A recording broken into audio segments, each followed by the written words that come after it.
Cuando hablamos de inventos frustrados, las malas ideas son la tónica dominante, pero casi se puede asegurar que no hay inventos que más fracasos haya producido que el automóvil. Tanto los genios individuales como las grandes compañías automovilísticas siempre han intentado obtener nuevos y revolucionarios métodos para lograr que un coche nos traslade a donde lo necesitemos. Los años 50 fueron una época de creciente prosperidad en los Estados Unidos. Había mucha confianza en la modernidad y en el futuro. Y hubo una especie de fiebre automovilística en la que mucha gente, con su fantasía, invirtió en sus vehículos. Y muchos fabricantes hicieron lo posible por satisfacer esa demanda. Creo que esa es la razón por la que surgieron conceptos tan extravagantes. En los años 60, la Ford estaba ansiosa por demostrar al público que se encontraba en la vanguardia del diseño innovador. De hecho, llegó a coquetear con la idea de construir un motor de energía nuclear. El Nucleón, como se lo denominó, disponía de su propio contenedor de plutonio, pero enseguida surgieron dudas en torno a su modo de repostar y los peligros potenciales de un reactor nuclear sobre ruedas. El Nucleón no pasó de ser un modelo a escala de 1 metro.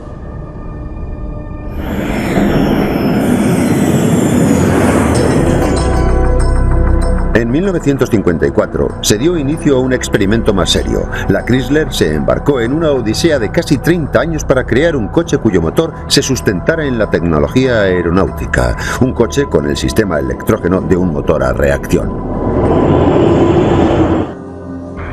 En octubre de 1963 se presentó el nuevo modelo de Chrysler con motor de turbina. Los motores desarrollados por los técnicos norteamericanos venían acompañados de una carrocería de estilo europeo, diseñado en colaboración con los mejores profesionales de la empresa italiana Ghia. Con un 80% de piezas menos que un motor estándar, la Chrysler también promocionó el diseño sencillo y la alta fiabilidad de la turbina. Here is full power potential for instant acceleration and outstanding climbing ability. The driver is assured the same control he can get in the best conventional passenger car, even on the steepest grades. El motor del coche era sorprendentemente sencillo en diseño. El aire entraba en el compresor del Chrysler, donde se incrementaba rápidamente la temperatura y la presión. Entonces, el aire pasaba a un quemador donde se mezclaba con el carburante, provocando la combustión. Los gases calientes se expandían a través de una serie de turbinas que transformaban la energía térmica en energía mecánica, haciendo girar las ruedas. La potencia y el manejo de la turbina Chrysler era comparable a cualquier otra cosa en la carretera. Sin embargo, la aceleración era lenta debido al retardo de la turbina en accionar la transmisión. Pero la turbina del Chrysler sí tenía una característica fascinante. Funcionaba con cualquier combustible líquido, ya fuese gasolina, perfume o incluso aceite de maíz. Todo valía igual. Se cuenta una anécdota en la que durante la fase de ensayos los técnicos echaron whisky en el depósito para ver si así también funcionaba. Cuando comprobaron que era posible, unos mecánicos muy bromistas se quejaron amargamente de que se hubiera echado a perder el whisky de ese modo. El proyecto fue declarado no factible, debido en gran medida a los costes de producción. También faltaba la investigación de nuevas aleaciones metálicas que pudieran resistir las altas temperaturas de la turbina. La IA italiana construyó 50 vehículos en Turín. Los enviaron a los Estados Unidos para ser evaluados. A todos se les incorporó el motor creado en los Estados Unidos. 7 años después de comenzado el programa, y por razones de impuestos y aranceles, fueron destruidos casi todos los vehículos, salvo 9. Finalmente, en 1981, la Chrysler abandonó el concepto de motor de turbina. Pero seguramente el diseño automovilístico fallido más curioso fue el producto anfibio de un diseñador aeroespacial alemán, Hans Trippler. El Amficar salió a mediados de los 60, cuando las películas de James Bond hacían furor y se pensaba que zambullirse en el agua para escapar de una persecución tenía el atractivo de una evasión. Durante 9 años, a partir de 1960, Trippler exportó casi 3.000 ejemplares de su Amficar a los Estados Unidos. Cada modelo venía con un motor de serie de 4 cilindros y su propia bomba de sentina. Un falso suelo protegía el cableado eléctrico y le otorgaba una protección adicional frente a las fugas de agua. Un interruptor en el salpicadero accionaba los 2 propulsores de transmisión. Disculpen, ¿tienen un Grey Poupon? El Amphicar se maneja básicamente como un coche sobre el agua, pero también como una barca en tierra firme. Los propulsores gemelos posteriores giran en la misma dirección. Es el único modo de girar con eficiencia. De otro modo, maniobraría como un transatlántico.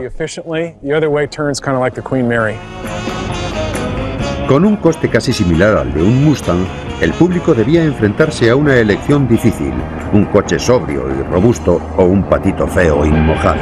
El Mustang ganó el concurso de belleza. Al menos queda el legado de una gran idea que nunca fue suficientemente popularizada y jamás llegó a despegar.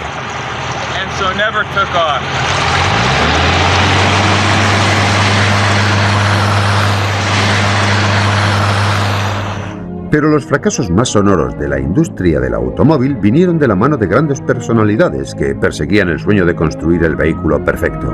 Un antiguo diseñador de la Ford, Preston Tucker, fue uno de aquellos soñadores. Su proyecto era a lo grande. Algunos lo calificaron de temerario. Quería montarse su propia empresa partiendo de cero. Ante todo, Preston Tucker era un vendedor. Y como buen vendedor, lo primero que hacía era venderse a sí mismo. Siempre estaba promocionando este tipo de ideas. Después de la guerra, cuando el mercado estaba en plena expansión, pensó que sería capaz de construir un automóvil. En 1948, empezar una empresa de coches desde cero era una tarea casi imposible, porque el capital necesario era tan elevado que nadie podía disponer de él. Because the capital required was so huge that nobody could come up with it. Tucker tenía en mente construir el vehículo más seguro de la carretera. Diseñó su coche, un coche con motor posterior. Insistió mucho en la seguridad, creando un habitáculo de pasajeros a prueba de choques y un parabrisas que se desprendía hacia afuera. La idea era que en el caso de accidente, si la inercia te lanzaba hacia adelante, el cristal del parabrisas se abriera hacia afuera, evitando cortes y males mayores. La característica más notable de Tucker fue el tríclope, un tercer faro que giraba con el volante para iluminar continuamente la carretera. Mucho antes de producir un solo coche, el sagaz Tucker maquinó ideas para que se hablara lo más posible del coche de sus sueños. Uno de los métodos empleados para promocionar su vehículo fue construir la radio del coche. Podías ir y adquirir la radio para tu Tucker, y para dejar bien seguro que eras consciente en todo momento de que aquella era la radio para tu Tucker, los botones del aparato llevaban las letras T, U, C, K, E y R en cada una de las teclas. Pero cuando Tucker empezó a vender acciones de su volátil empresa, su sueño empezó a desvanecerse. En cuanto se rumoreó que el gobierno estaba investigando las prácticas empresariales de Tucker, el dinero de los inversores dejó de llegar. Se puede decir que se vendieron más acciones de la empresa de Tucker que ejemplares de su modelo. En total, se llegaron a construir 50 coches. Otro hombre que tenía pasión por ensalzar el diseño del automóvil fue Edsel Ford, el hijo de Henry, muerto durante la Segunda Guerra Mundial. La empresa Ford quiso rendirle honores prestando su nombre a su proyecto más novedoso. Up to now, we at Ford have called it simply the E-Car. Today, it gives me a great deal of pleasure to announce its official name, Edsel, in honor of my father, who served as president of Ford Motor Company. Evidentemente, el modelo Edsel pasó a la historia como sinónimo de fracaso. Y es una lástima, sobre todo porque el Edsel, con su curioso nombre, se llamaba así en memoria del único hijo de Henry Ford. A cierta gente le pareció de mal gusto, a otros les pareció divertido. Irónicamente, Edsel Ford fue un hombre con un gusto exquisito y posteriormente ha sido fuente de inspiración para el que se considera el vehículo más bello de todos los tiempos. El original Mark I Lincoln Continental. Uno de los detalles por los que el Edsel fue ridiculizado inmediatamente fue por lo que se conoció como la parrilla del arnés de caballo, pero que a nivel popular se llamó la parrilla del asiento del inodoro. Apenas 3 años después de su debut, la Ford dejó de fabricar el Edsel. Se calcula que la empresa perdió en la producción y el marketing de este modelo entre 250 y 300 millones de euros. Fue el mayor fracaso de la industria. Es posible predecir qué clase de inventos saldrán a la palestra en los próximos años, pero es posible que el futuro del transporte de automoción esté en las alturas. A continuación, coches que vuelan y hombres que se elevan sin alas. Los hermanos Wright construyeron el primer avión que funcionaba aquí, en su taller de bicicletas, en diciembre de 1903. Desde aquel día no se ha escatimado en intentos frustrados de inventar una máquina voladora diferente o incluso mejor. Keep your eye on the birdie. Cuckoo, cuckoo. Hacia mediados de siglo, el idilio de Norteamérica con el automóvil estaba en pleno apogeo, y casar el avión con el coche parecía una idea perfecta para trasladar a un mundo de almas aventureras. Creo que al inventor chiflado siempre le parece atractiva la idea de casar dos cosas que no pegan ni con cola. A lo largo de todos estos años, ha habido varios intentos de crear el coche volador. Hace poco alguien intentó construir un Pinto volador. Pero debido a su historial, en el que tantas veces ha estallado el depósito de combustible, crearía alarma. Desde 1917 se han concedido más de 75 patentes de coches voladores, pero tan solo uno, el Aerocar de Moulton Taylor de 1949, obtuvo un cierto reconocimiento. A Moulton Taylor le entraron ganas de construir un Aerocar porque pensaba que tras la Segunda Guerra Mundial había un gran número de pilotos y nuestras autopistas estaban muy congestionadas. Su intención era la de desarrollar un coche volador que aliviara en parte los enormes atascos en carretera.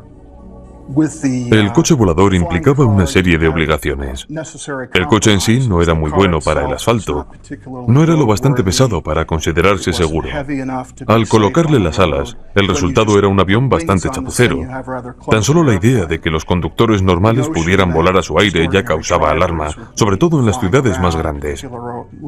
Imagínese que los mismos tipos que le adelantan a 100 por hora en la autopista, le adelanten a 3.000 metros.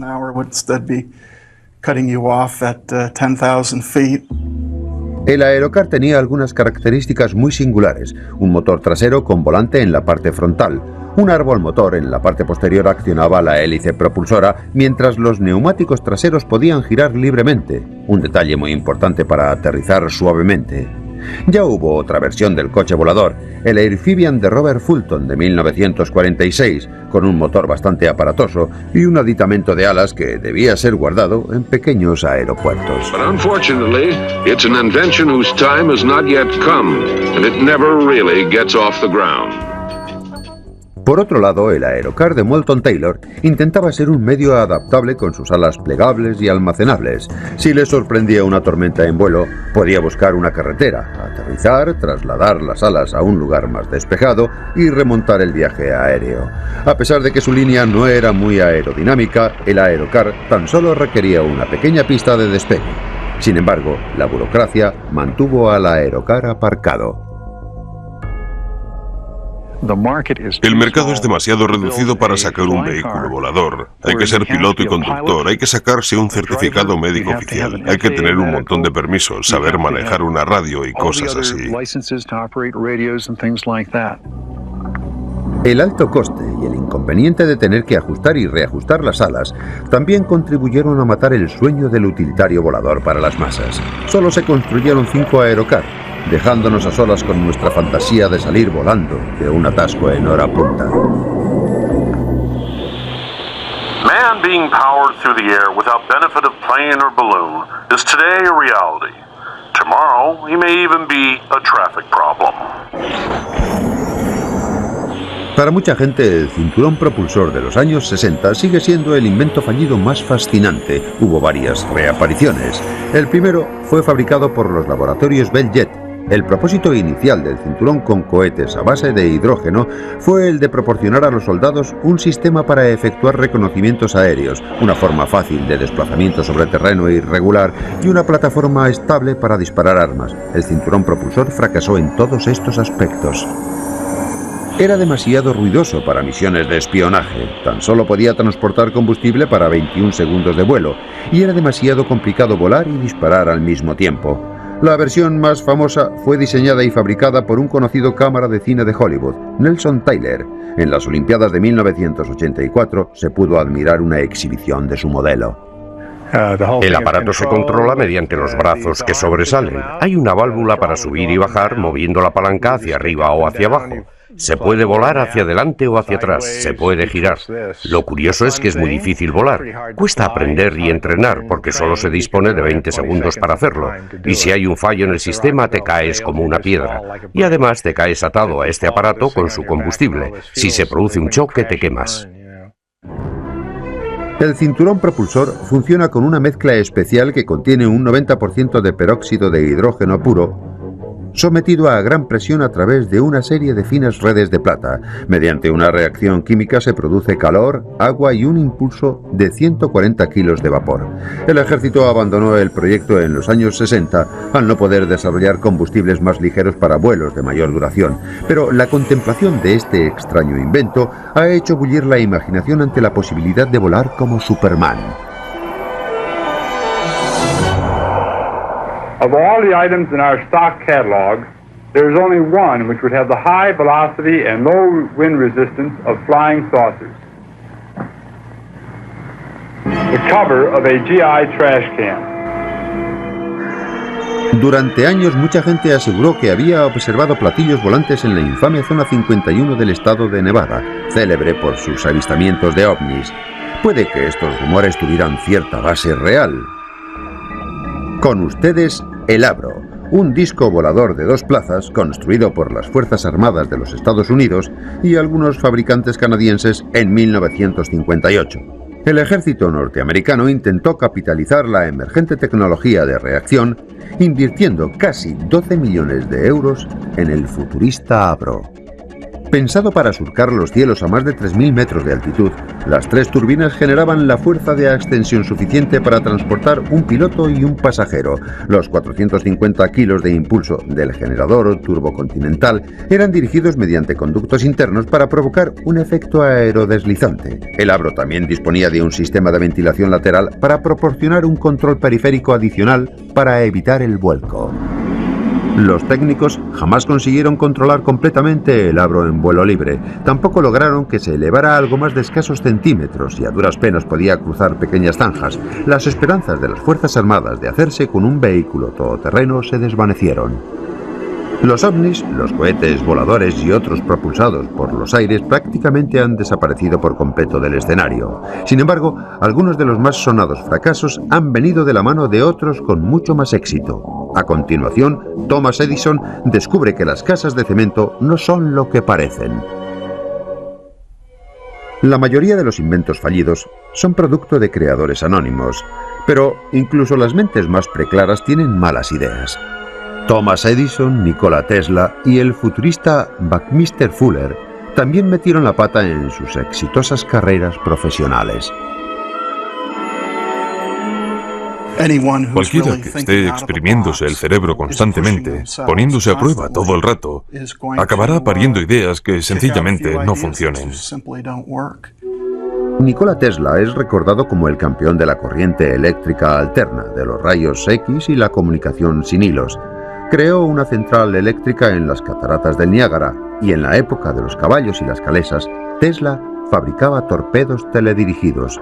Muchos temían que sus inventos provinieran de un lugar más siniestro. Se puede decir que Tesla era el inventor loco por excelencia de todos los tiempos. Se rumoreó que Tesla había sido contratado por el gobierno estadounidense para diseñar un rayo mortal poco antes de la Primera Guerra Mundial, generando más de 50 millones de voltios de electricidad. El rayo de energía superconcentrado habría sido lo bastante potente como para arrasar ciudades enteras, al menos en teoría. La idea parecía extravagante, pero con Tesla nunca se sabía. Era el tipo de persona que no se podía criticar demasiado a la ligera, porque había conseguido poner en práctica suficientes teorías de las suyas y gozaba de bastante credibilidad. Tesla había imaginado que un día los aviones no serían impulsados por motores, sino por rayos de energía emitidos desde torres a lo largo y ancho de los Estados Unidos. Los aviones recorrerían su trayecto guiados por pequeños receptores colocados en la parte inferior. Tesla llegó a construir una torre eléctrica gigante de casi 60 metros en Long Island, pero se quedó sin dinero antes de poder llevar a cabo los ensayos. Pese a haber conquistado las cataratas del Niágara, el talento de Tesla no era aplicable a su economía personal. Murió casi en la pobreza, incapaz de poner a prueba las innumerables ideas que diariamente apuntaba en sus cuadernos. Los investigadores todavía siguen escrutando sus anotaciones con la esperanza de descubrir alguna idea brillante. Incluso la gran mente inventora de Thomas Edison tuvo varios patinazos. El padre de la bombilla, el fonógrafo y el cine obtuvo la concesión de 400 patentes en un fructífero período de 80 años, desde 1979 hasta 1986. Pero tras cumplir 40 años, las cosas se torcieron para el mago de Menlo Park. Thomas Edison llegó a Menlo Park en 1876, cuando tenía unos 29 años. En aquella época despunta como inventor, creador e innovador. Todo lo que toca resulta increíble. Se puede decir que entre los 25 y 40 años era como el rey Midas. Lo que tocaba lo convertía no en oro, sino en platino. Sin embargo, posteriormente hay una línea de inflexión. De pronto todo lo que emprende ya no tiene tanto éxito, y a medida que pasa el tiempo es peor. Y en sus últimos años pasa del oro, digamos que a la hojalata. Uno de los fracasos más extravagantes de Edison está relacionado con la manipulación de la energía eléctrica para fabricar un aparato de comunicación con el más allá. Tras la masacre de la Primera Guerra Mundial, Edison pensó que las familias podrían estar interesadas en contactar con sus seres queridos fallecidos. Entre sus teorías estaba la creencia de que había una fuente invisible de energía eléctrica que podía establecer una comunicación entre los supervivientes y los muertos. Hasta el día de hoy no ha habido respuesta a las llamadas de Edison. Otro de los inventos fallidos de Edison fue la muñeca habladora, una idea que resultó estar adelantada a la tecnología de su tiempo. Edison inventó el fonógrafo en 1877. En el 79 decidió hacer una muñeca parlante. Importó las cabezas de Alemania porque eran las de mejor calidad. Dentro del cuerpo de las muñecas había puesto un pequeño motor de fonógrafo que funcionaba a mano y un pequeño disco de cera extraíble. En total había 7 u 8 canciones diferentes que se podían comprar aparte para colocar en el interior de la muñeca, y los niños hacían funcionar la muñeca. Pero en aquella época era muy complicado poner en marcha su fonógrafo. En primer lugar, había que mantener una velocidad constante y había que desmontar todo el motor para cambiar de disco.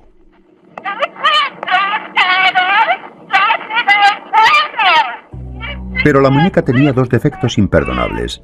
El fonógrafo era demasiado delicado para que lo manejaran los niños, y el disco de cera se desgastaba con unas pocas pasadas, con lo que finalmente la aguja de metal solo rascaba el cilindro de acero, produciendo un sonido estridente muy desagradable que espantaba a los niños. Edison cerró la empresa en 1891. Otra de las ideas de Edison que jamás despegó, o en este caso jamás se posó en tierra, fue el diseño de una casa fabricada enteramente de hormigón. Esta idea tenía bastante que ver con el hecho de que Edison era el propietario de la cementera Portland, uno de los principales suministradores norteamericanos de hormigón. El cemento le aportaba a Edison pingües beneficios. El Yankee Stadium se construyó con su cemento. El Canal de Panamá se construyó con su cemento. Así que a Edison el cemento le iba muy bien, le era muy rentable, era una buena industria. Entonces empezó a desarrollar ideas con el cemento como base. Edison pensó que podría amasar una gran fortuna si lograba que los norteamericanos se enamoraran de su casa de hormigón, y para tal fin encargó unos moldes de hierro muy pesados y costosos para todas las piezas de una casa de 2 pisos de 700 metros cuadrados. Para terminarla tan solo sería necesaria la fontanería y los cables de la luz. Edison llegó a crear una extravagante línea de mobiliario para su hogar, incluyendo sofás y sillones. En cuanto la prensa se enteró, publicaron viñetas que mostraban 2 caballos atados al sofá para poder limpiar el polvo. Y a Edison le encantó el dibujo, lo colgó en su despacho. En una época en la que una casa normal se vendía por unos pocos miles de euros, la casa de hormigón conllevaba una factura de más de 100.000 euros. La única forma de hacer que fuera asequible era la producción en masa. La empresa manufacturera de hormigón de Edison tan solo llegó a fabricar 11 casas antes de ir a la quiebra. Edison no fue el único inventor que tuvo una idea original o extravagante para edificar masivamente. Buckminster Fuller era un ingeniero, inventor y futurista muy bien considerado. El Museo de Henry Ford en Michigan contiene el único ejemplar existente de la casa Dymaxion diseñada por Fuller. El sueño fallido de un hogar más luminoso y barato ha sido reconstruido para ser mostrado al público. Tras la Segunda Guerra Mundial, todo el mundo intentó sacar provecho de la escasez de viviendas, pero Fuller tuvo una idea totalmente diferente. Quiso revolucionar la industria de la vivienda, tanto desde el concepto de la producción como desde el concepto de una técnica nueva. La casa Dymaxion significaba máxima tensión dinámica. Al contrario de la mayoría de las casas que se asientan sobre una base, Fuller pensó que ciertos materiales funcionaban mejor en tensión. Toda la casa estaba suspendida de unos cables que cuelgan de un mástil central, como si fuera un paraguas. Nada se apoya en el suelo. Fuller se dirigió a una empresa aeronáutica para fabricar una fachada exterior de aluminio ligera y fácil de transportar. Toda la casa estaba pensada para ser entregada en un solo tubo. La casa Dymaxion costaba 6.500 euros. Sus 2 dormitorios venían con su propio minúsculo baño prefabricado. No es como nuestro cuarto de baño actual. Se está un poco apretado aquí dentro. También disponía de unos imaginativos compartimentos giratorios para aprovechar el espacio al máximo. Al igual que la posterior casa geodésica de Fuller, la Dymaxion fracasó en parte por ser tan diferente. Su planta y su distribución única impedía añadir nuevas estancias para las familias que iban creciendo. Su forma circular también proporcionó quebraderos de cabeza a sus propietarios, ya que era imposible colocar estanterías verticales y sofás en este espacio curvo. Al igual que otros muchos inventos, es posible que la casa de Fuller fracasara por estar un poco adelantada a su tiempo. Mientras que algunos inventos frustrados intentaban hacer la vida más fácil, otros llegaron a destrozarla. A continuación, una botella que deja con la boca abierta. En el campo de la medicina, se han producido la mayor parte de los inventos fallidos. Bob McCoy ha reunido una colección de más de 250.000 artilugios extraños en su Museo de Aparatos Médicos Dudosos de Minneapolis.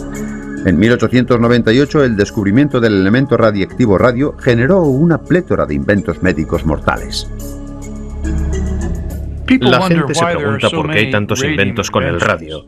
Yo pienso que es porque se hizo muy popular a comienzos del siglo XX. Daba una cierta sensación de vitalidad y energía. No solo se vendían productos con radio pensando que aportaban salud, sino que también estaban relacionados con la sexualidad. Hacían productos radioactivos que convertían a cualquier hombre débil y achacoso en un atleta. Ponían a secar testículos de jabalí y los hacían radioactivos para mejorar la capacidad amatoria. Incluso fabricaban supositorios radioactivos para hombres y mujeres. Se vendía toda una línea de productos absurdos como esta.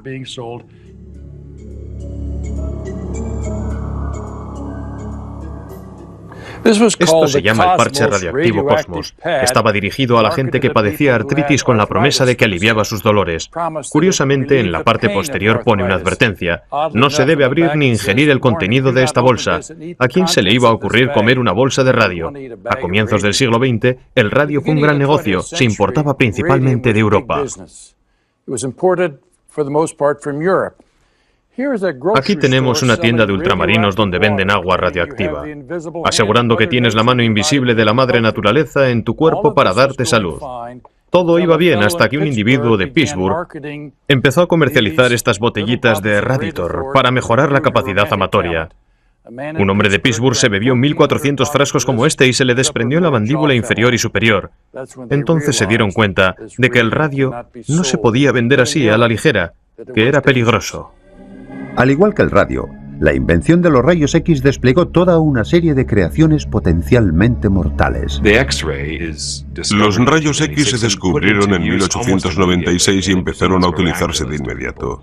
A la gente le parecía cosa de milagro, pero como sucede a menudo con estas tecnologías, se acaban desvirtuando y la gente deposita todas sus esperanzas en ellas. Es como una bola de nieve que crece y se descontrola. En el mejor de los casos se vuelve grotesco, en el peor acaba siendo mortal. El caso es que en los años 40 y 50, las zapaterías de todo el país y el ejército norteamericano utilizaban la máquina de rayos X Adrian para probar calzado, con el objeto de lograr las medidas exactas. Lo atractivo era ver tus propios dedos jugueteando dentro de tus zapatos y decir, oh, son mis pies, y comprobar si tus zapatos eran demasiado estrechos, o cortos, o anchos, o demasiado largos. La empresa de Milwaukee fabricó unas 10.000 unidades, y a pesar de que estaban recubiertas de plomo, no había protección de plomo alrededor de los orificios donde se colocaba el pie o en los visores. Tenía 3 aberturas, una para el cliente, otra para el vendedor y otra para los padres en caso de que estuvieran comprando calzado para sus hijos. La cantidad de rayos X que se fugaba era alarmante. Y como aficionado a los cómics, me sorprende mucho que el vendedor de calzado no acabara teniendo superpoderes como resultado de este bombardeo de radiación, de todos los rayos que debían soportar los que trabajaban en las tiendas. Una vez confirmada la fuga de radiación en 1950, el gobierno ordenó la destrucción de estas máquinas. La llegada de la electricidad a los hogares generó una cascada de nuevos aparatos médicos, de los cuales ninguno era más dudoso que este calentador de próstata. Fue patentado en 1918. Presuntamente sirve para excitar el cerebro abdominal del hombre. ¿Sabían que el hombre tiene cerebro abdominal? Según la Oficina de Patentes de los Estados Unidos, sí. La potencia de los vatios de esta bombilla controla el calor. Esta es una bombilla de 25 vatios y no calienta mucho. De hecho, no hacía nada.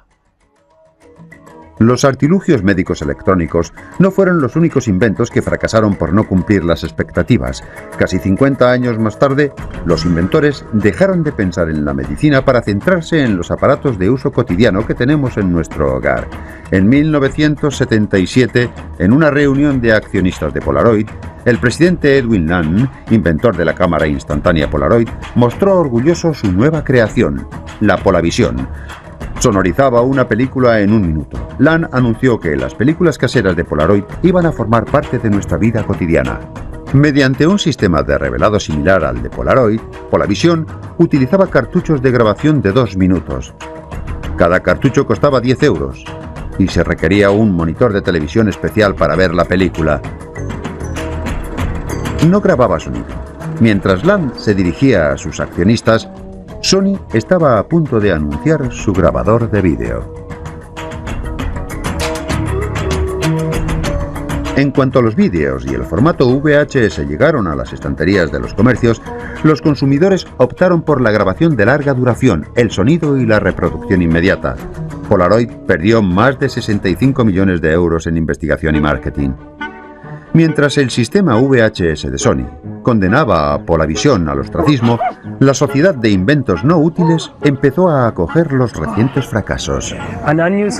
Un invento no inútil es algo inútil en el sentido de que no funciona. No es el tipo de invento que te hace la vida necesariamente más fácil, pero no es completamente inútil. Es casi útil o es no inútil porque divierte a la gente. Este es el sombrero del marido fiel. La idea es que la señora se lo regale a su marido o novio con el fin de que no se fijen las jovencitas atractivas mientras pasea por el parque. Es decir, lleva constantemente una foto de su esposa e hijos para recordarle sus compromisos afectivos. Esto es un recargador de pilas. El propósito es el de recargar una de tus pilas gastadas empleando 12 pilas nuevas. Funciona de verdad, pero también acorta la vida de estas 12 pilas nuevas. Así que harán falta otras 144 pilas para a su vez recargar estas. Esta es una camiseta para rascar la espalda. Si tienes ese problema, le vas indicando a tu pareja que rasque más arriba o abajo, a la derecha o a la izquierda, o simplemente tal vez sea más eficaz decir, ¿me rascas por favor F3? ¡Oh, qué bien, qué bien! Los inventos no inútiles son un modo de celebrar el hecho de que el fracaso es tan importante como el éxito para el desarrollo de la tecnología del futuro. Y actualmente, con toda la tecnología que tenemos en el siglo XXI, nos basamos tanto en fracasos como en éxitos del pasado. Un buen número de inventos frustrados ha influido sobre los objetos útiles y necesarios de nuestra vida cotidiana. A continuación, visiones fallidas de nuestro estilo de vida futuro. La mayoría de los inventos frustrados están relacionados con los objetos de uso cotidiano, la comida que consumimos, la ropa que vestimos, los aparatos que hay por casa y, como bien descubrió Buckminster Fuller, nuestros propios hogares. Ann Arbor, el nuevo centro de investigación de nuevos productos en Michigan, parece un supermercado, pero no lo es. Es un lugar donde los productos que no han tenido éxito vienen a morir. Hasta la fecha, más de 80.000 unidades han llegado aquí para descansar en paz. Cada año, más de 30.000 productos nuevos llegan a las estanterías y cada año, más del 90% fracasan. Una propuesta cara, ya que el lanzamiento de productos de supermercado como estos puede llegar a costar entre 20 y 50 millones de euros. Robert McMath creó este lugar en 1981 para ayudar a los fabricantes a lanzar nuevos productos. Una de las cosas que representa esta colección es el hecho de aprender lecciones del pasado. Y se trata de lecciones muy positivas. Hay que aprender tanto de los errores como de los éxitos. Queremos pensar que ofrecemos una seguridad para el éxito. Mal empaquetado, malos nombres y simplemente malas ideas pueden ser mortales para el concepto. Este es un producto interesante, es salsa de barbacoa. Era una salsa muy rica que se aplicaba con aerosol. Siempre me pareció una buena idea.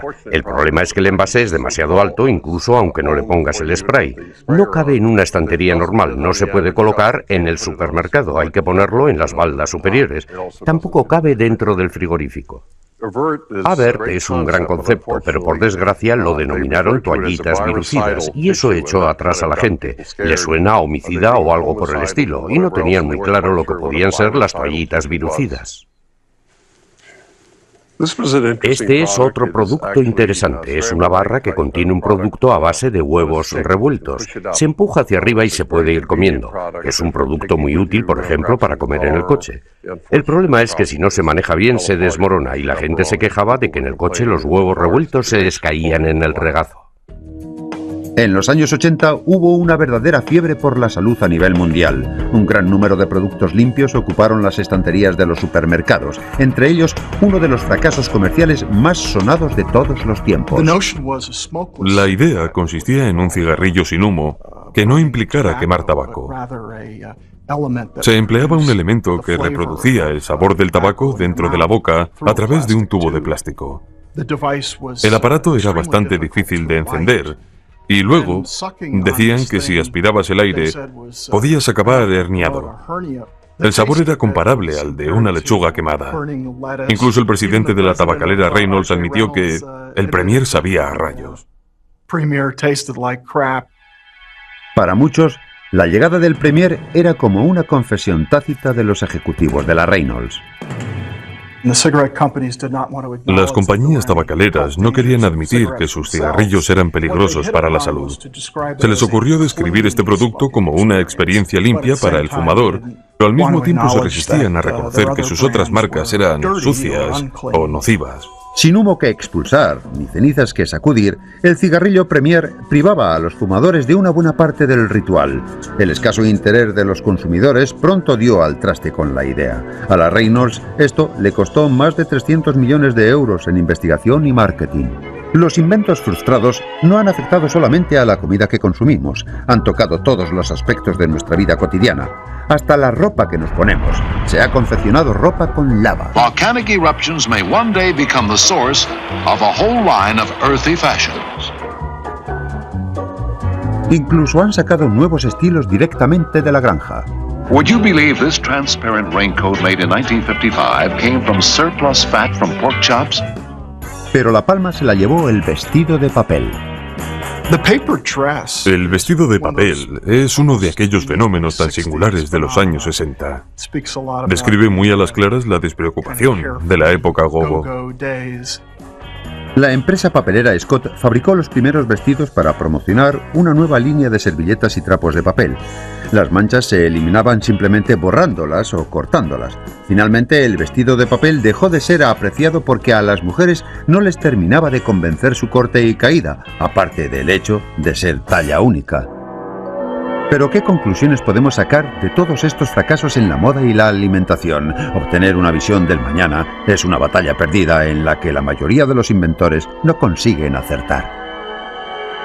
Towering buildings and bright lights of the city of tomorrow, where plazas of urban living rise over freeways and vehicles electronically paced, travel routes safely, swiftly, efficiently.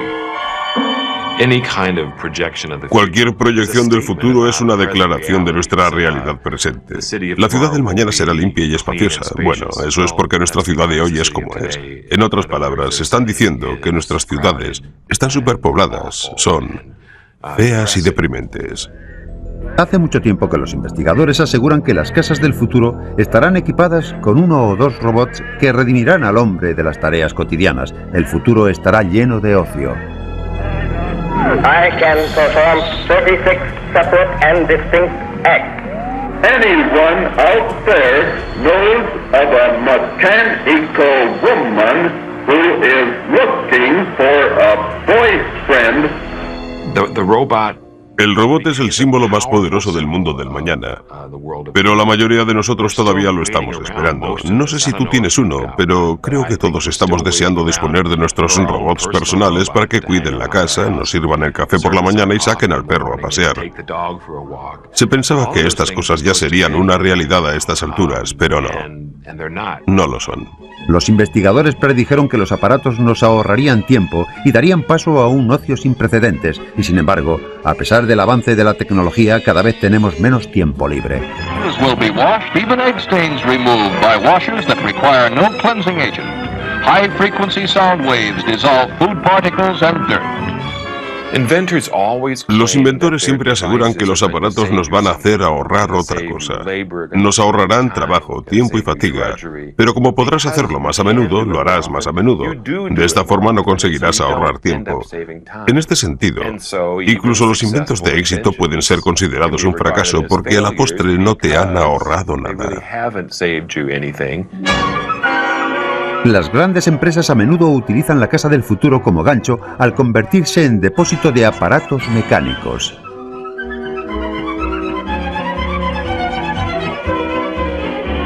Would I like it?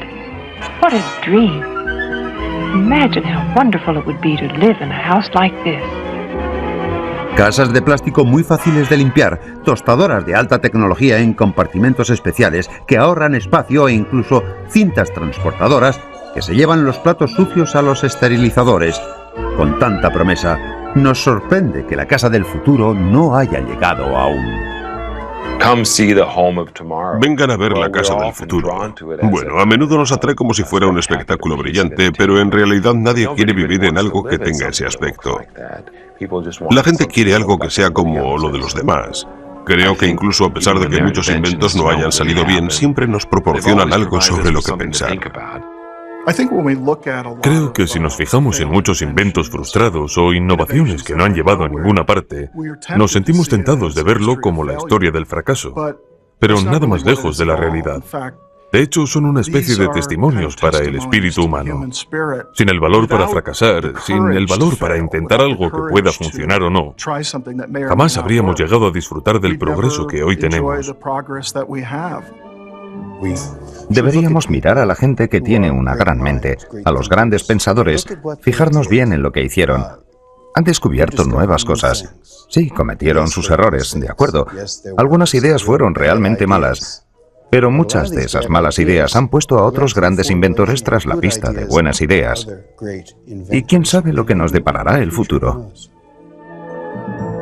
No importa que estas ideas no alcanzaran el objetivo previsto. El mundo tiene un lugar muy especial en el corazón colectivo para los que se adelantaron a su tiempo, para los inventores y soñadores que siguieron el paso de su propio ritmo. Es posible que la necesidad albergara una idea que solo su autor pudo amar, pero la chispa creativa, por débil que fuese, merece al menos un gesto de aprobación.